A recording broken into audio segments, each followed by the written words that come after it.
Hey everyone, you are on the Proxy-Seller channel. My name is Max. In today's tutorial, I'll guide you through setting up a proxy using the PhantomBuster cloud tool. Let's get started. First, log into your account. Click on your account name on the right side of the screen and select Proxy. In the new menu, choose New Proxy Tool. Set a name for your proxy and then enter the proxy IP address followed by the HTTP port, separated by a colon. If using a free proxy, username and password are not necessary.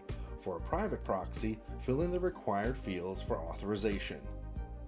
After entering the information, click on the Add Proxy button to save it.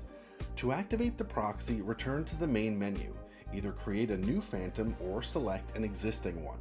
Navigate to Advanced Settings, open the Proxy tab, and select the proxy you just added to associate it with the new project. This completes the proxy setup.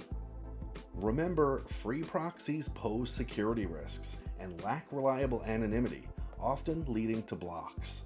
For secure and private online experiences, turn to our company, Proxy-Seller. We offer 100% anonymity and top-notch security. Our selection caters to various needs, supported by 24/7 assistance. Check the description for a 10% discount code and a link to our site. Don't forget to subscribe to the channel. Turn on the notifications by clicking on the bell and hit the like button. That's all for now. See you guys in the next video.